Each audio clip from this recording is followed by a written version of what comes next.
If you have a point of view that everybody else does, you make no money. So in order to compound your money, in the stock market world, not only do you have to be right, you have to prove everybody else wrong. Apple's a great company, it's going to report $10 of earnings, and lo and behold, Apple does turn out to be a great company and it does report $10 of earnings, but you don't make money off that call, even though you're correct, because everybody else had the same point of view that you did. It's already in the price. I identified that Microsoft was at enterprise staple. Google Sheets existed to compete with Excel. It was free, and yet nobody went to Google Sheets. And to me, that was a litmus test of the entrenched staple nature of Excel. You really come up with a thesis. It's not enough to come up with why it'll work. You need to also stress test why it will not work and test it on adversity. If you don't know how your company will do in tough times, you've not done your research. Money is made when you're uncomfortable and not confident. The auto industry. Everybody knows the industry is cyclical. It's a tough industry. It's competitive. It's going through two transitions from combustion engine to EV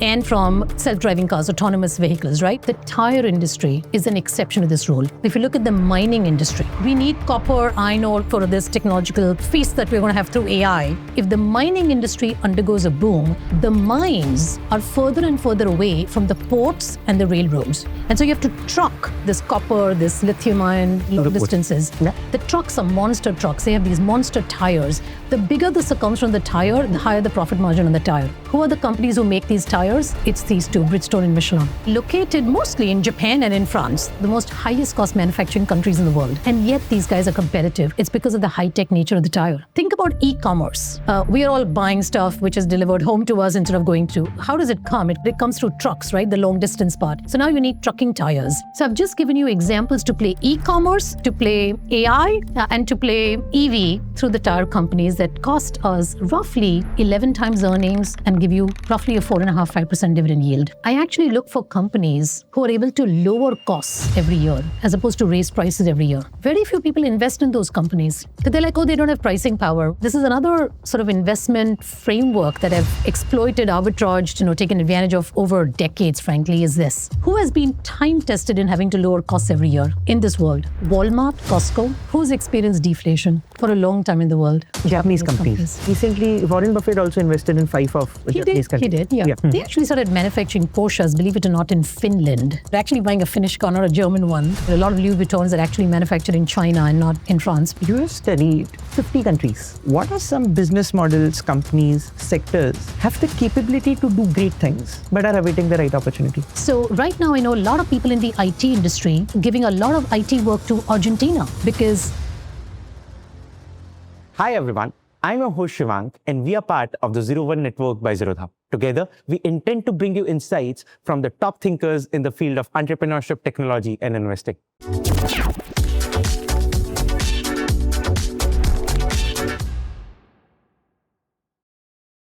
My intent is simple. There are 3 things that I want to do. For some time, I want to be your intellectual successor. I know you can't do that in 1 hour, but can we try to frame everything that you have learned about the world and investing? Second, you wrote this book a decade ago. You took a lot of examples from your lifetime.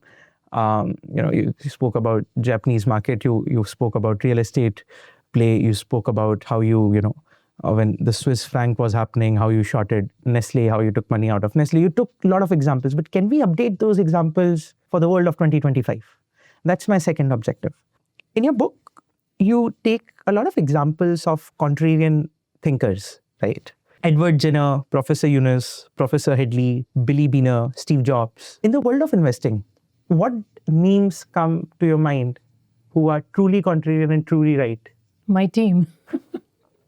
Of course. I think a couple of decades ago, you had people like a David Dremin, who wrote a book on contrarian investing.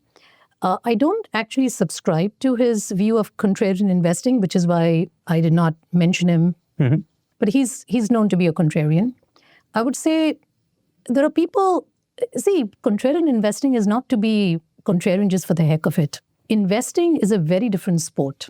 In most things in life, if you get something correct, you're off to the races. You're a student, you get the right answers, you're going to ace the exam. You're a lawyer, you quote the right precedents, you're going to win the case. in investing, when people apply that principle and thinking, I think, Apple's a great company, it's going to report $10 of earnings. And lo and behold, Apple does turn out to be a great company and it does report $10 of earnings. But you don't make money off that call, even though you're correct, because everybody else had the same point of view that you did. It's already in the price. So investing is a far tougher sport. It's not enough to be correct. In most other things in life, it's enough to be correct. And people think, oh, I'm pretty intelligent. I get a lot of things correct. I can do this too.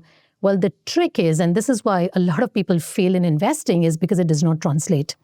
If you have a point of view that everybody else does, i.e. your correct point of view is consensus, you make no money. So all that effort, is gone. You have nothing to show for it. You can get an ego boost, but not really making, you're not really going to compound your money that way. So in order to compound your money, not only do you need to be correct, but your view needs to be non-consensus, so it's not in the price. That's what you arbitrage. And think about it, markets exist not to make you feel happy or to, allow you to make a lot of returns. It exists. You have to serve a purpose. And what is a purpose the market wants you to serve? Markets exist to discover the fair price. If you can contribute to that effort, no matter who you are, you can be a quant investor, a contrarian investor, a momentum investor, or any kind of active investor. There can be different, you can be a growth investor, a value investor, a small cap investor. There are many, many different forms, right, of people who specialize. But all of them, they need to serve this purpose. Are you discovering the fair price?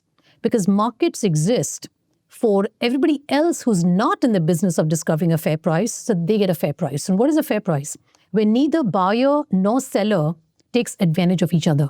It's a fair price. Neither come out ahead.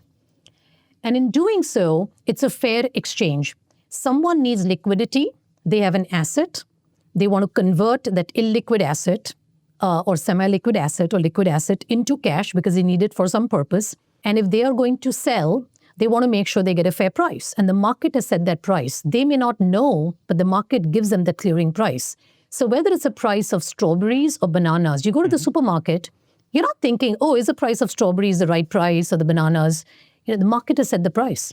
Why are strawberries far more expensive than bananas? Because bananas are less perishable. They have a thick skin. They don't spoil as much. Strawberries do.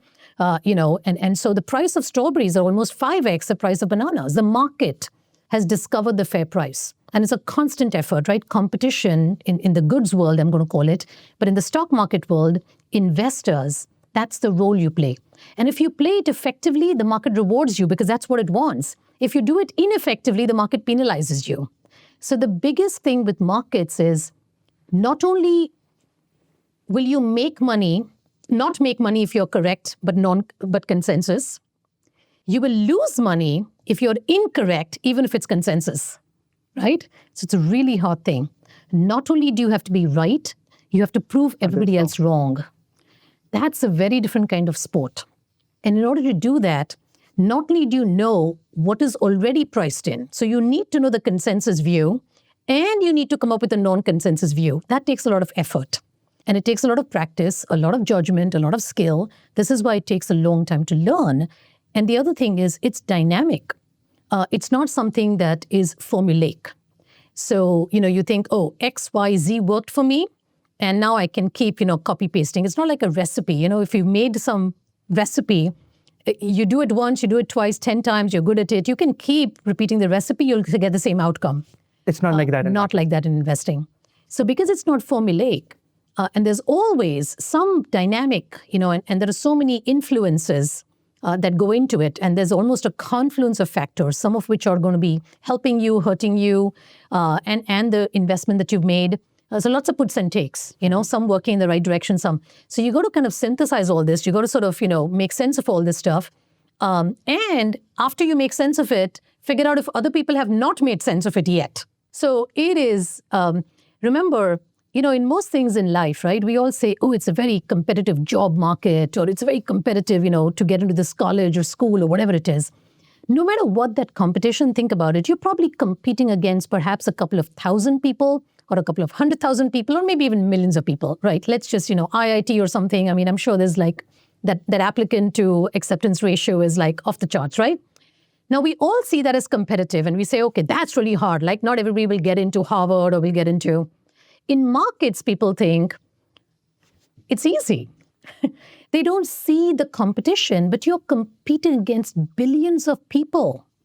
All eyes on the market. Information is available at your fingertips now. And that's the raw material, to make investment decisions.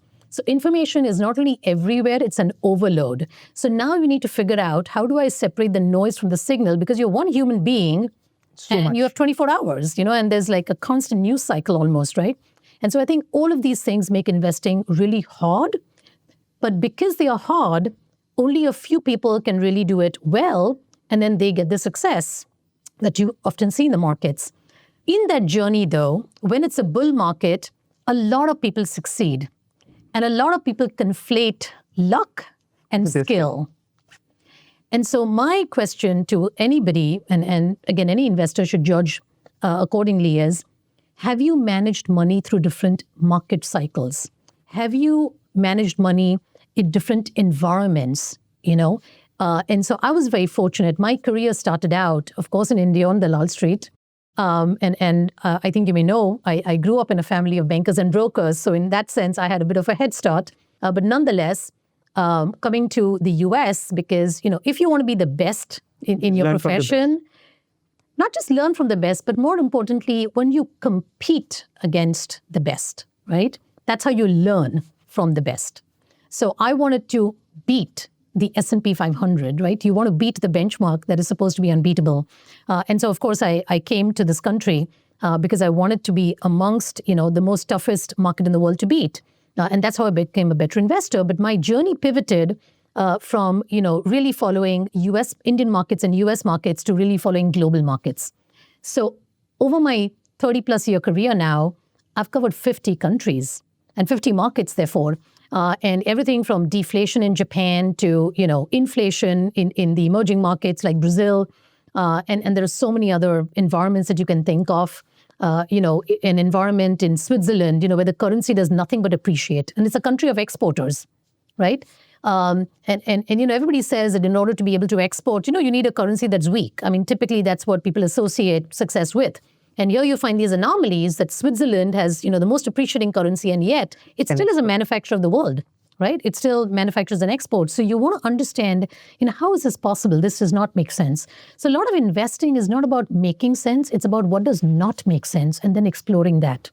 The disconnects, not the connects. So a lot of investing is what I call upside down thinking. So you're wired a certain way, you almost need to rewire. So I go back to your original question, this notion of who are the other contrarians. Anybody who can think laterally and play devil's advocate with themselves, make almost being a lawyer for the defendant and the plaintiff at the same time. That's incredible. That's kind of what you have to do. I believe in the current world, there are a couple of contrarian investors that I love. Peter Thiel, Stanley Druckenmiller, George Soros. And in US, you started your career at the Soros Fund. I really want you to go back to that time and think and share about a couple of instances and stories which played a pivotal moment which you picked up from Soros. I'm sure that you must have interacted with him during your time there. What were some learnings if you see? I know you share that one of the pivotal point was, of course, in your early days when you were rich, but because your lifestyle and family was associated with markets, and then you become, you have... You read my book. Yeah, you become, there is a lot of volatility, and then being poor is one thing, and being poor after you're rich is another thing, right? That was one of the biggest, orbital shift in your point. But what was the orbital shift when you came to US? Two things happened. One, you are working with Soros, and second, you shifted your focus to global equities. Walk me through the most important learnings you had there from hindsight. So I want to take a step back. My first job in the US was not Soros. After I graduated, I wanted to very much work on the buy side, which is picking stocks and doing research. But the markets were tough, and I didn't get a job on the buy side. And I only got a job on the sell side, and I had to take it because I needed a work visa. So that would facilitate it to stay in this country again. Otherwise, all my plans would come to naught. So I took a job at a sell side firm, which I hated at the time because I wanted to pick stocks, not pitch stocks, right? The opposite. It turned out to be the best experience that to date I draw from. Why? And that's why I want to share with you. Because as it turns out, it was actually, I have to say, a higher force looking out for me. Because knowingly, I would not have chosen to start my career there. But being on the sell side, and I was covering emerging markets because that was, the only expertise I had, Indian markets, etc. This is the early 90s, right? And India had just deregulated. We'd gone through the currency deval, and it was a very different time. And again, people were sort of, bullish. And anyway, emerging markets were coming into their own. And the hedge funds, were very active in them, of course. But I had the vantage point that I could pitch stocks to the who's who of money managers in this country and abroad. So everybody from Wellington Management, T. Rowe Price, Templeton, like you name it, Capital Guardian, they were all my clients. Bailey Gifford, growth investors, value investors, all of them were clients, which means I got a chance to observe so many different investment disciplines at a formative stage of my career. How they think, how they evaluate, what is going to work with a particular client. Because again, if you're pitching, you need to customize your pitch to, what they're looking for. So then you start understanding what they're looking for. And so I would say that was actually the most formative thing, that I got exposed to so many different investment disciplines. There are attributes of growth investing which are very good. There are attributes of value investing which are very good. But there are attributes of both which are very bad. Okay. And so I can blend all of this stuff. And so my investment philosophy is neither growth nor value, and it's both. And it'll take a long time to explain that and unpack that, but it's sort of in my book on non-conventional investing. But I would just tell you that was just amazing, right? Because here I can figure out the pluses and minuses of all these investment disciplines because I'm living it. Also, what is so interesting is hedge funds were also my clients, not just long only. So with hedge funds, you don't just have to come up with long ideas, you have to come up with short ideas. And so it really developed my antenna for how to think about not just what can go right and how much can the stock go up, but also what can go wrong and how much can the stock go down. And in fact, some of my first pitches to some of the hedge funds were short ideas. They're always in short supply. So I wanted to differentiate myself. You've got to do something different.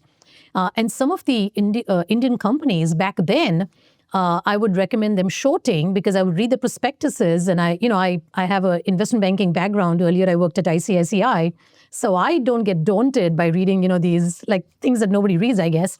And I could tell that this is like just overvalued fluff. And Dr. Reddy's Labs actually was the first and biggest short that I recommended, to Tiger, Julian Roberts. And so that's how I got in front of Soros, right? Because they were a client. Oh. And so for 2 years I did this, and because they saw my work and my work spoke for itself, which is again amazing. They said, you don't belong to that side, why don't you come join us? So that's how I made this transition. But anyway, my journey with Soros was like prior to joining Soros only because they were a client. But I would say the best thing for me is being exposed to so many different ways in which to address market inefficiency. And I'm not saying there's one way to skin this cat. But if you can, I almost feel like, I custom designed my investment process, which I've used now for 30 years and which has culminated in this, what I call non-consensus investing, because I was very surprised. People trash active, right? It's very popular in America to trash active, given the record of active is it's underperformed. It's not actually. So if you dig deeper, and this is very important, people get caught up in headlines. And then, the narrative becomes an echo chamber and everybody believes it without really understanding the underlying study. So what really happened with active, and the reason they underperformed is because active managers were not managing actively. They were closet indexers charging high fees. Well, of course, now you're going to destroy the record of the genuine active because you are the pseudo-active and you are a bigger portion of that data set. And so that sort of made everybody think, oh, there is no advantage, there's no such thing. Well, markets need active managers to discover the fair price. Again, we are the only ones who do the research. And I'm not saying my way is the only way to do the research. You can have a diversity of investment disciplines as long as you're trying to discover the fair price. Quant will do it in a certain way. Growth investors do it in a certain way or in a certain universe. All that's fine. You can be US, global, small cap, all cap, I don't care.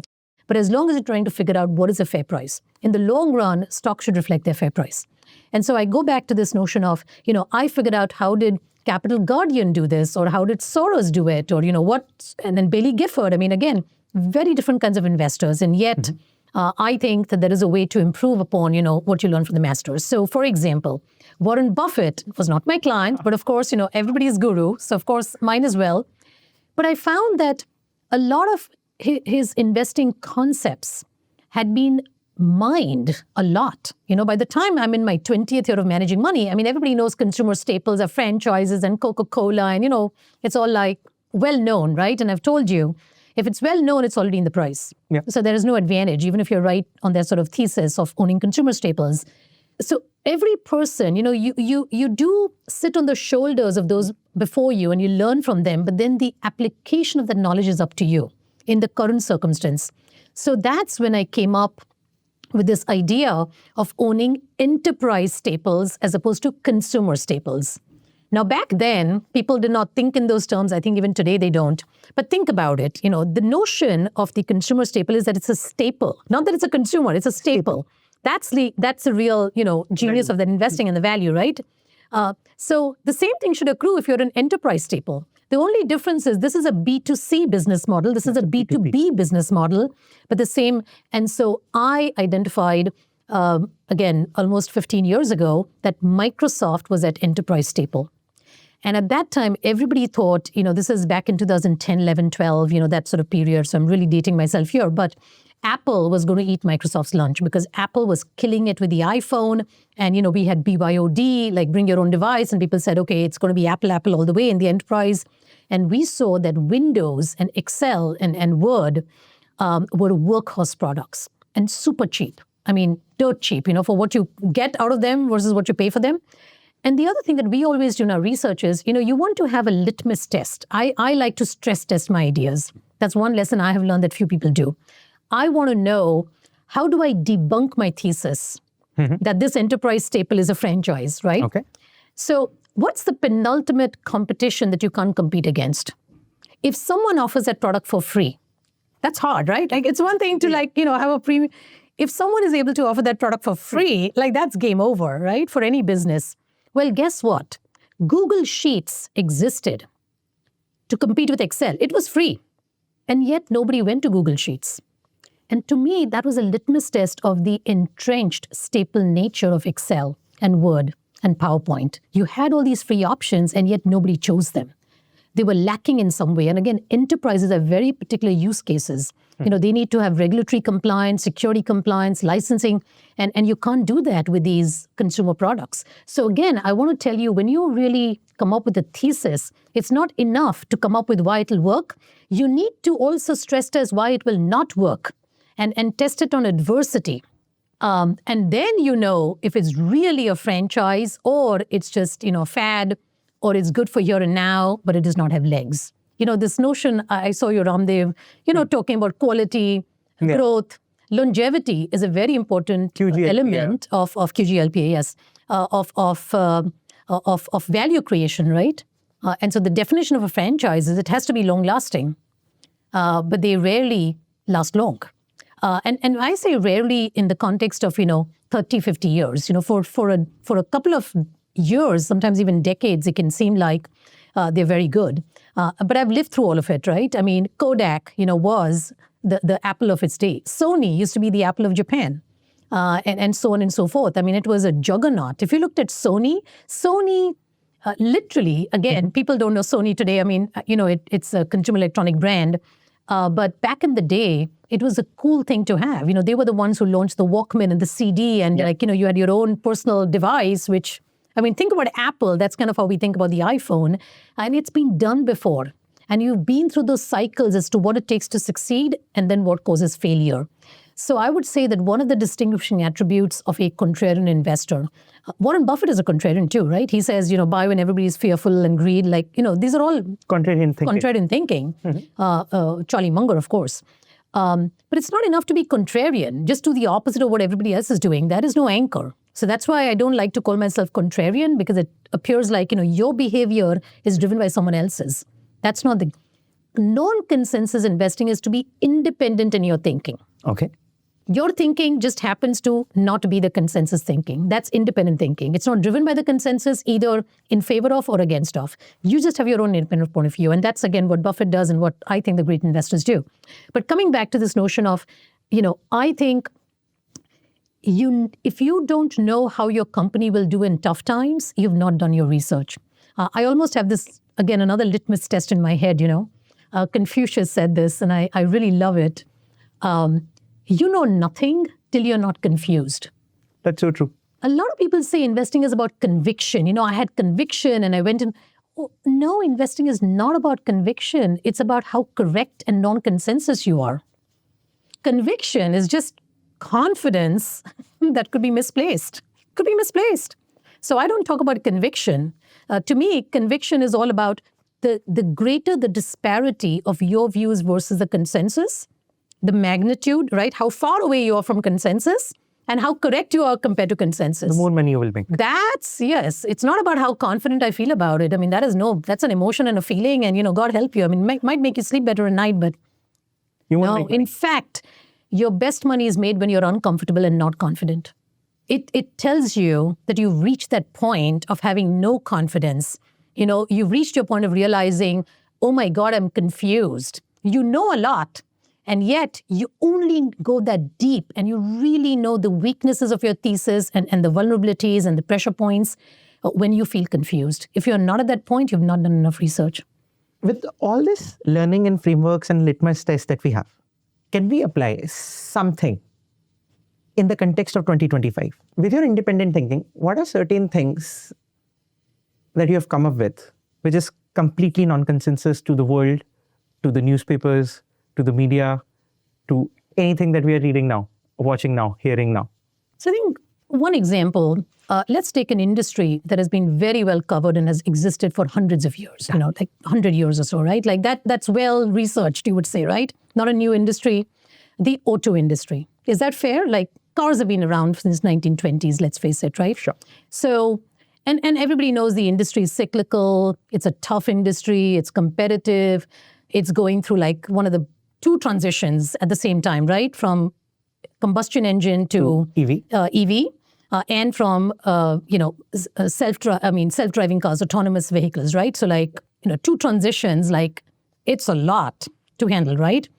And you've got the winners and losers are changing, right? Because the Americans used to have the lead in the industry, then the Japanese and the Koreans, and now it's the Chinese, right? So it's another whirlwind, right? Even the incumbents, no matter who they are and what they're, and then you look at the auto components industry. It's caught up with the auto industry, right? It's the same saga, correct? The same food chain, value chain, it all. So this whole industry has been trashed because it's tough for the incumbents, right? And they're the big companies, which makes sense, right? I mean, you wouldn't dispute anything that I've told you so far, which I actually don't agree with. It's a consensus view, and I agree with it. But there is an exception to all of this stuff in one part of the auto components industry that people have not sufficiently, I think, understood or valued. Okay. In all this, landscape that I've just talked to you about.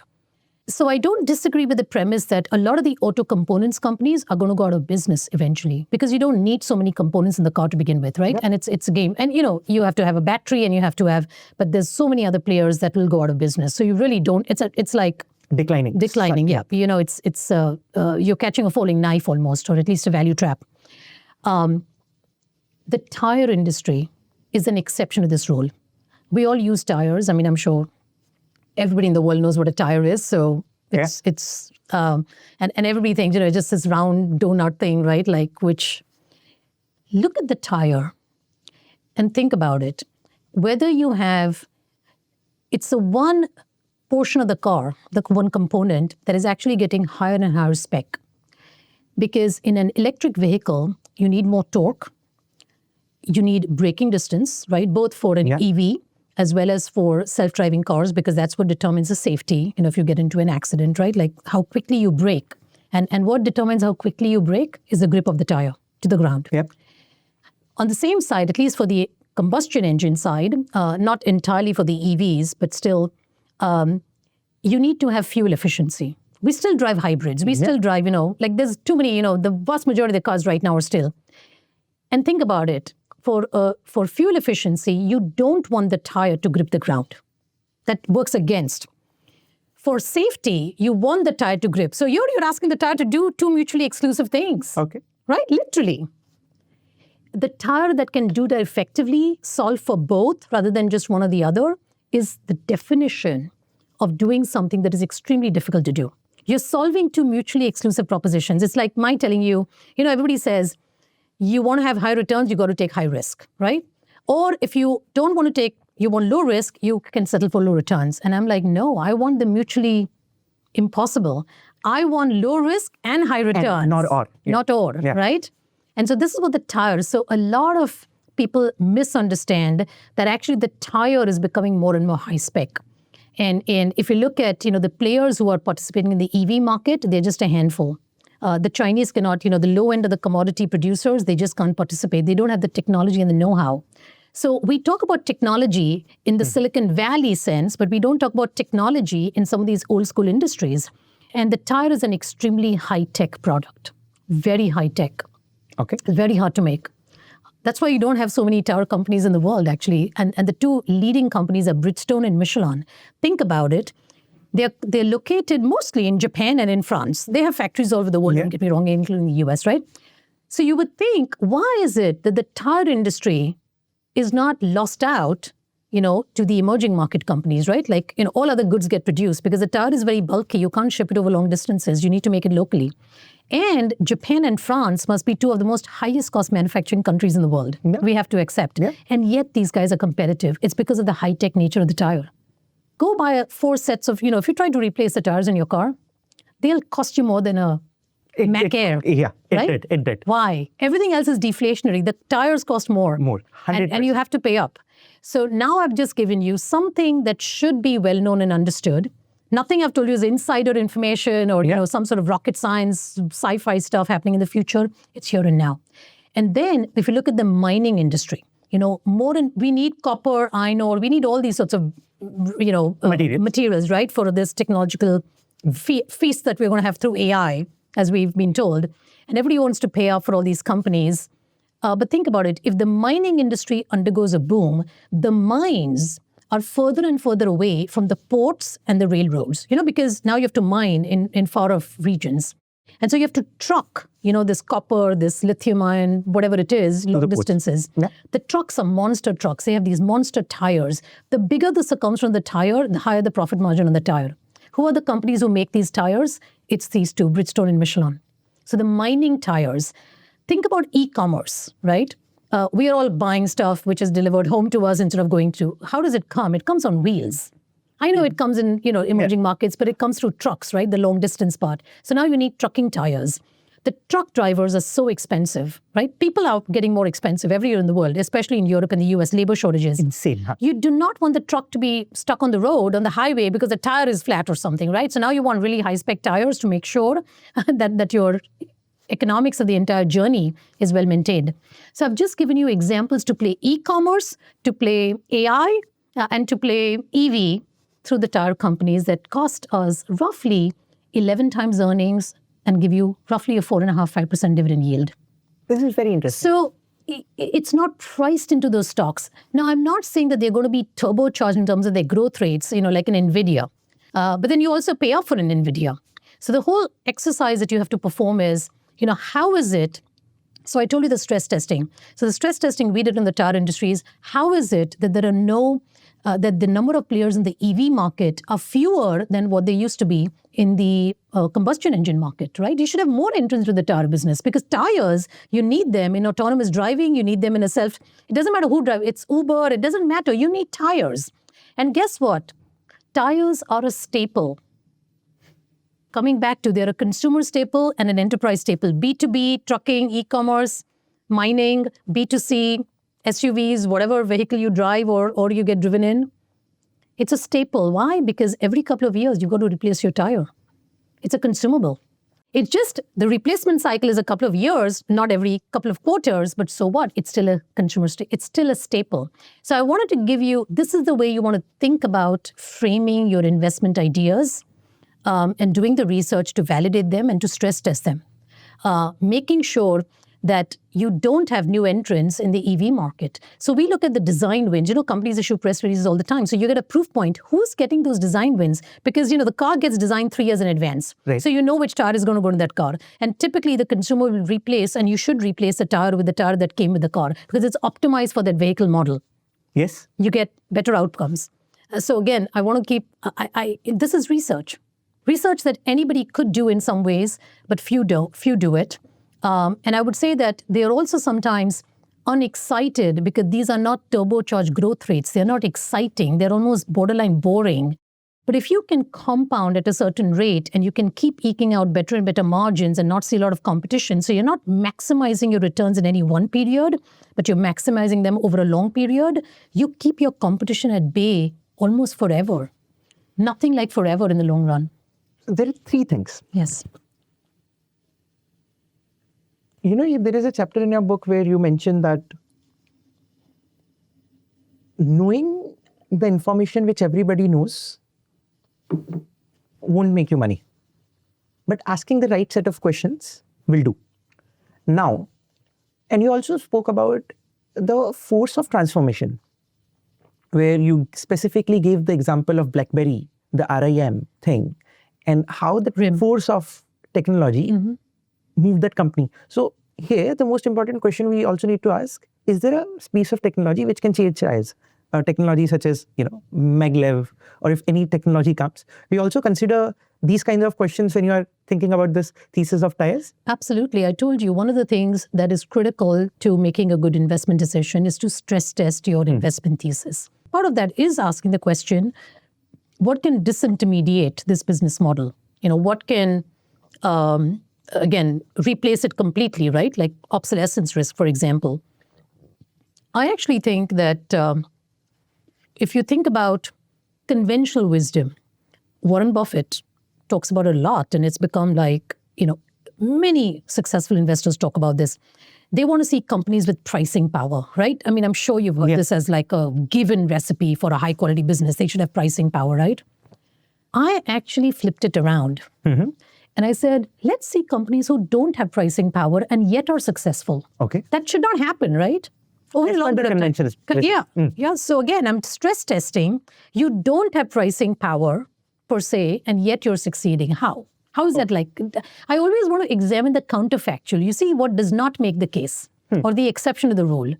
And so what I found, and this is another sort of investment framework that I've exploited, arbitraged, taken advantage of over decades, frankly, is this. I actually look for companies who are able to lower costs every year as opposed to raise prices every year. Just flip it around, right? Imagine your genius is not raising prices. Your genius is lowering costs. Still, it's a genius, no? Very few people invest in those companies. Because they're like, oh, they don't have pricing power. Well, but they're able to lower their costs every year, which is a form of pricing power, right? They don't have to raise prices. That's a phenomenal. Like, your customers will love you. You don't have to raise prices on them. There are many companies of that sort.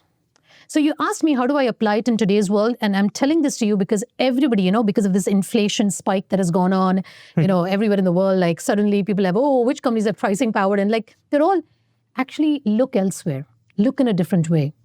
And right now I would tell you the companies that don't need to raise prices are actually going to be the ones that you might want to actually consider investing. The ones who know how to lower costs. And again, there is a way to understanding who are the companies that know how to lower costs. What's the way for that? I think some of the best companies who know how to do that. I've given you the answer, but you're not connecting the dots. So I'll give it to you in the interest of time in this video. Otherwise, I will let you sleep on it. I'm sure you're bright. You'll come up with the answer. Who has to lower costs every year? Who has been time tested in having to lower costs every year in this world? Time tested to lower the cost. Yeah. Who's had to do it? I gave you a clue in my answer just now. Okay. What did I tell you? What's happening in the world right now? What are people most concerned about? Automobile? No. Give me a hint. Inflation. Inflation. Oh. Pricing power. Yes. We talked about it, right? So what's the opposite of inflation? The opposite of inflation is? Deflation. Deflation, yes. Who's experienced deflation for a long time in the world? Countries like Japan. Countries like... So guess who's very good at knowing how to lower costs? Japanese companies. Exactly. Oh, I think that's why recently Warren Buffett also invested in 5 of Japanese companies. He did, yeah, for a different reason. Not this thesis. For this reason. Okay. But look, the wider you can cast your net, the more selective you can be. But I'm trying to get you to think on a very different level and in a very different way. But after you come to that sort of way of thinking, you're like, but of course. So a non-consensus investor needs their point of view to become consensus at some point. I mean, that's how you arbitrage the difference and you move on to the next idea. So all I can tell you is a huge opportunity in the market is look at companies who don't need to raise prices, who can lower costs so that they can just keep the same price or even lower the price for you. Who does that successfully year in and year out and has done it over time? In a deflationary world, which is... or in a not necessarily in a deflationary world, but still as a business model. Okay. I'm flipping it around for you. Find the success story, the poster child of having done that. Walmart, Costco. Yeah. They lower prices. They don't raise prices. They're still very successful. Just as an example, since you asked. But is it the only marker? Is it the only marker that I need to look at? No, I'm just giving you examples. Look, you need to have a very wide range of investment frameworks that you can apply in different contexts and different environments. I just wanted to give you a sampling of a few. I'm not saying this is the only way. But you asked me to give you some contemporary ideas, which I've not discussed in my book, for example, which might feel, I gave you the example of enterprise staple. I gave you the example of the tire industry, how to make, it's a thematic play on a lot of these variables. And then I just gave you an example of inflation, deflation. It can be macro, it can be micro, it can be sectoral, it can be geographic, it can be B2B versus B2C. It comes in many different forms. Ideas are not formulaic. It's how you apply what you've learned in a particular context that matters. Now, since you've come to this thesis of tires, how do you apply the current frameworks to go deep down and pick one player? Again, you want to understand which company has succeeded against the odds, not with the odds. To me, that's a very big marker. So as I just told you, Bridgestone manufactures in a very high-cost country. If you're a manufacturing company, typically, again, conventional wisdom, which is common sense, you have to be in a low-cost, cheap labor market. But they're in a high-cost country. A lot of their tires are still made in Japan. A lot of the tires of Michelin are still made in France, or at least in Europe, And so you want to really stress test, how is it that they have not been upended by Goodyear, who manufactures in the US, by Cooper Tires, by Continental Tires, who manufactures in the Czech Republic, predominantly. I'm just giving examples. So you stress test that despite all these players, they are still not able to win business. The businesses, auto companies are always dying to cut costs. They are not going to take, they're not going to pay a high price if they can't. They really squeeze. If they are still going with these two, there must be some reason. I need to find out why that is. And so that's what we are finding is that the dominant market share in EVs, tires, is Michelin and Bridgestone. It's like 80-20. The two of them, it's like how NVIDIA has cleaned up in the semi-market, chip market. It's these two. So you need to have validation of your thesis. But again, just look at all the wins that you're seeing. It's not Goodyear. It's not Ashoka Tires. And I'm just like, giving an example here. And even when you learn about the Chinese companies, in fact, more and more of the Chinese companies, and we saw this happening in the EVs, of European companies and even Asian companies, they're using tires made by the Japanese companies. Like, why would they do you understand? This is against the odds. So there are companies that succeed because they have the wind at their back. We love to see companies that succeed when the wind is not at their back, when they're against the odds. Now that's a franchise. When it's easy to succeed and you succeed, it's one thing. And all power to people who do it the easy way. But to me, you need to.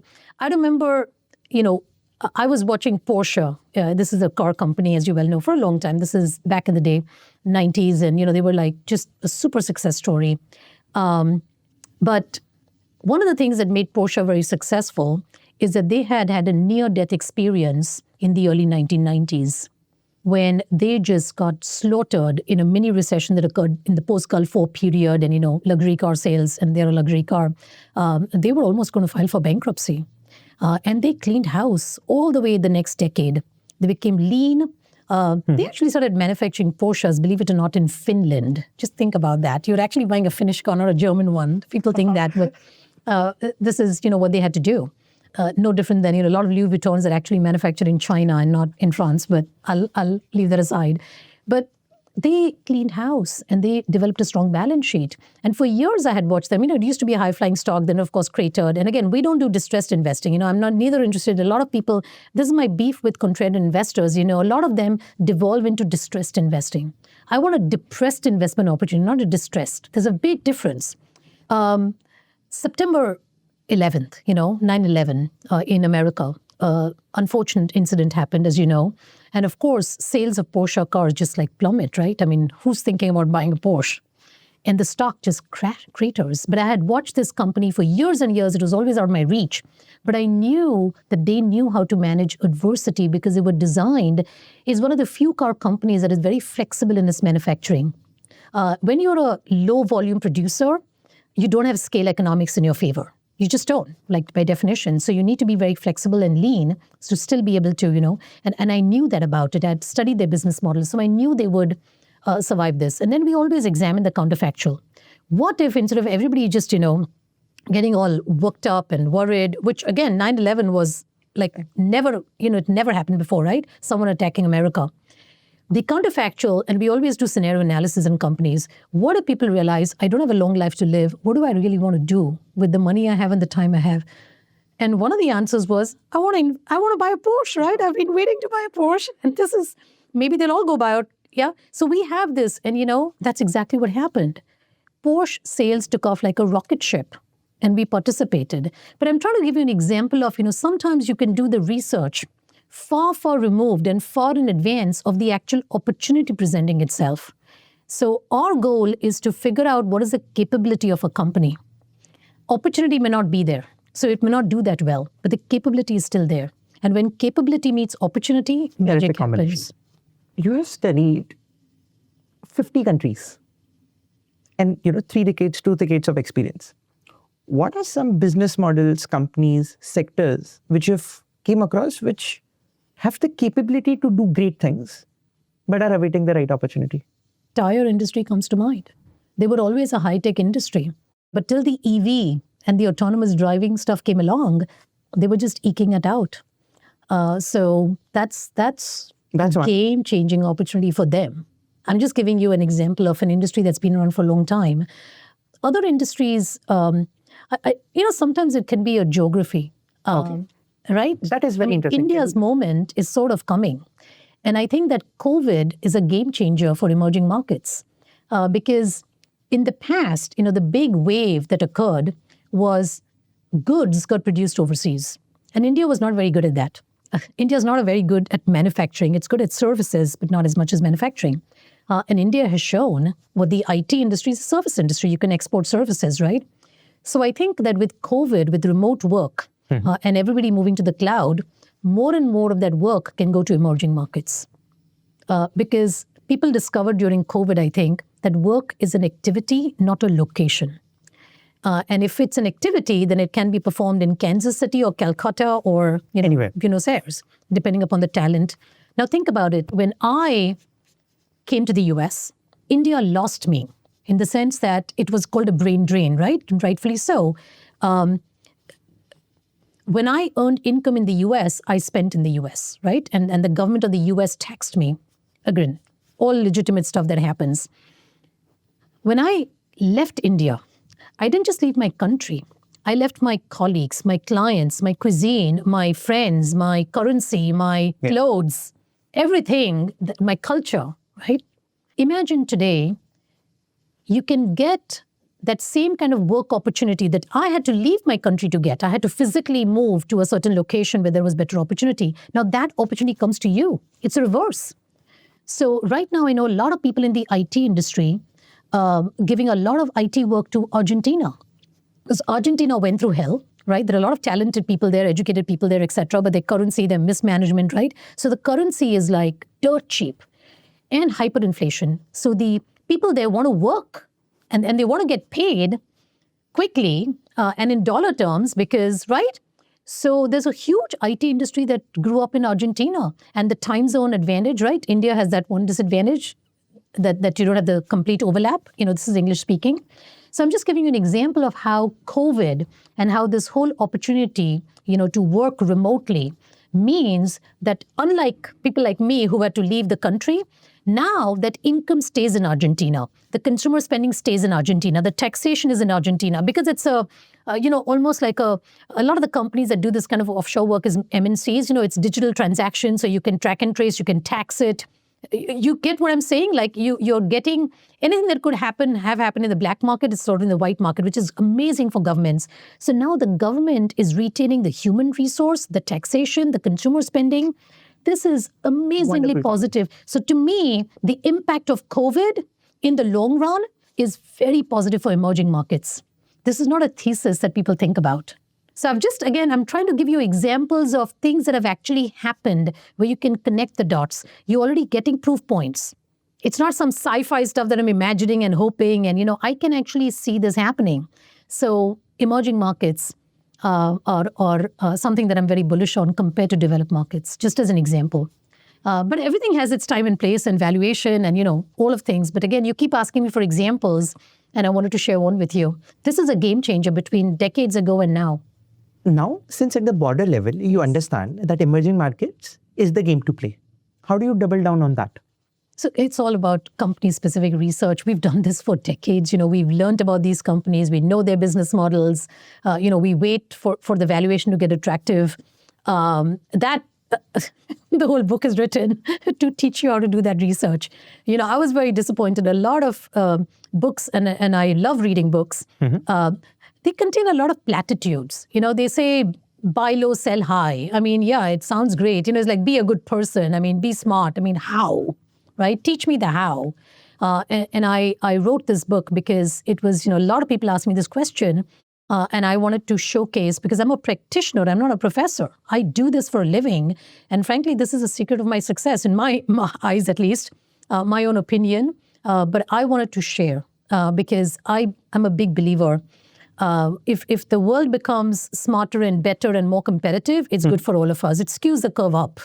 So one of my life principles has always been, a lot of students come to me for career advice. And one of the things I tell them, which they don't want to hear, but I tell them this, and I would tell you this as a closing thought, if I may, is invest in yourself. Everybody wants to invest in the markets, and that's fine. But if you don't invest in yourself, and you need to create your own wealth creation power, right? Your own income, your own earnings, whatever the source might be, as a doctor, lawyer, freelancer, entrepreneur, nurse, I mean, whatever that is. Make sure you develop your earnings power. And you can invest a surplus, and you should know how to create a surplus and all that. But I would say that in order to become better in your profession, seek out and work. And this is what I did in my career. So this certainly I will attest to has helped me. For the most demanding bosses out there, George Soros is not easy to work for. Stan Drucken, these are not, almost every one of my bosses, if I may say so. But easy is not the recipe to learn. They skew the curve up on you. I'm so grateful to all my former bosses. Really, I am, because they made me better. If they had not pushed, I would not have reached, I mean, one fine day, I remember this happened to me, 25 years ago. My boss just came and told me, tomorrow you're going to start covering Japanese equities. I don't even speak the language. I didn't speak the language.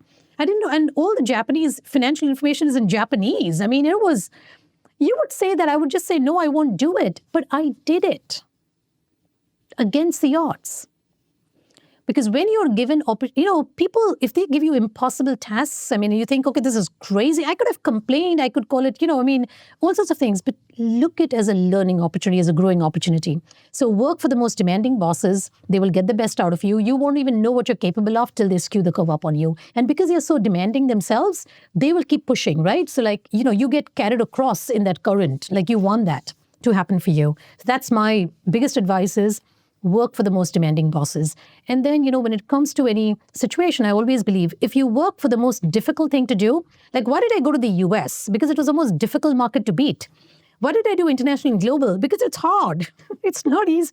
Covering one country is hard enough. Covering 50, like who signs up for that? But now I can be so selective because I know 50 markets. And I can compare and contrast. I can see, playbooks that I worked in e-commerce in Granger in the US versus Monotaro in Japan. I mean, companies you've not heard of, and that's okay. But we can be so much more selective because of this knowledge that we have built up and know-how over the years. So this is not a profession where you can just turn the dime on. It's a profession that you learn by doing.